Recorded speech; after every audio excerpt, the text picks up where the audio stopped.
तरीके से वो अपनी लाइफ में यहाँ तक जो उनके सपने थे उनको उन्होंने अचीव किया, क्या क्या समस्याओं का सामना करना पड़ा, और हिंदी माध्यम क्या माध्यम आपके सिलेक्शन में बैरियर है, क्या हिंदी माध्यम के बच्चे और अच्छा कर सकते हैं कि नहीं, उनके लिए उनके पास क्या उपाय हैं, उन सब के ऊपर एक एक करके चर्चा करते हैं।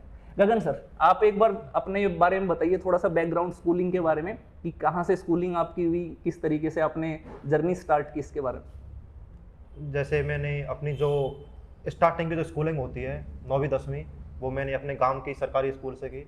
10वीं के बाद जब रिजल्ट आया तो मेरा मैथ और साइंस काफ़ी अच्छा था, तो मुझे मैथ साइंस लेना था। तो मैथ साइंस का गांव में स्कूल नहीं था, तो उसके लिए फिर मुझे जो पास का जो टाउन है वहाँ पर जाना पड़ा। तो 11 12th में अपनी जो मैथ और साइंस के साथ किया, और 12th में जब मैं गया तो उससे पहले मुझे पता चला कि IIT की एक एग्ज़ाम होती है JEE, तो उसके माध्यम से आप किसी अच्छे कॉलेज में एडमिशन ले सकते हो। तो मेरा 12th के साथ जब मैं स्कूल में था तो 12th के साथ ही मेरा IIT में एडमिशन हो गया, और IIT BHU से मैंने सिविल इंजीनियरिंग में अपना ग्रेजुएशन किया। तो उसमें भी एक ऐसा था कि जब मैं ग्रेजुएशन में जा रहा था कॉलेज में, तो मुझे पता ही नहीं था कि सिविल क्या होती है, इलेक्ट्रिकल, मैकेनिकल, केमिकल में क्या क्या हम पढ़ते हैं। लेकिन जब मैंने आसपास लोगों से पूछा तो उन्होंने बोला कि जो सिविल इंजीनियरिंग ब्रांच है उसमें जो सरकारी नौकरी है उसके लगने के सबसे ज़्यादा चांस रहते हैं। तो उस वजह से मैंने सिविल इंजीनियरिंग ब्रांच ले ली थी कॉलेज में। कॉलेज में वहाँ गया तो फर्स्ट ईयर में जैसे मैं हिंदी मीडियम में पढ़ा हुआ था 11वीं 12वीं तक, तो कॉलेज में से स्टार्टिंग में इंग्लिश मीडियम में पढ़ना था वहाँ पे। तो स्टार्टिंग में सोचता था पता नहीं कैसे मैं पढ़ पाऊंगा, शायद एग्जाम पास होंगे या नहीं होंगी।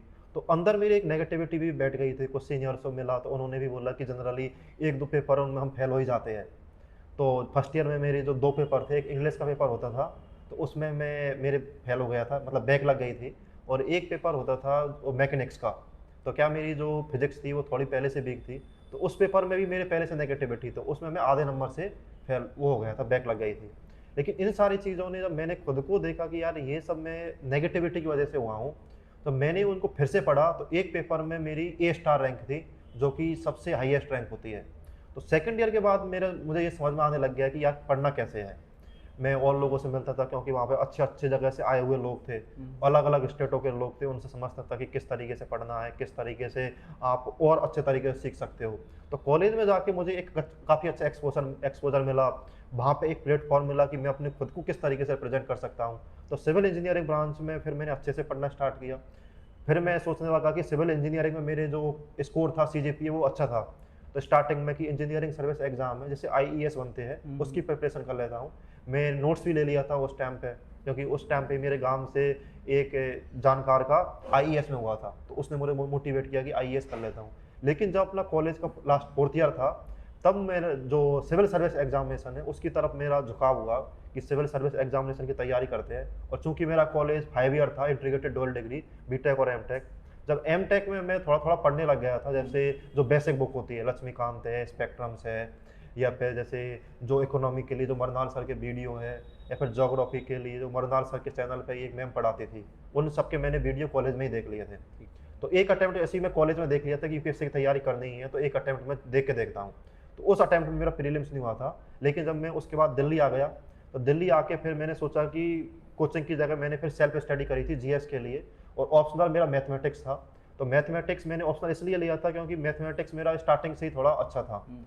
तो पहला अटेम्प्ट मैं सीरियस रूप से 2019 में दिया, उसमें मेरा प्रीलिम्स हो गया, मेंस हो गया, और इंटरव्यू कॉल भी उसमें मेरा हो गया था। लेकिन फाइनली मेरा जो सिलेक्शन है उस टाइम नहीं हो पाया था।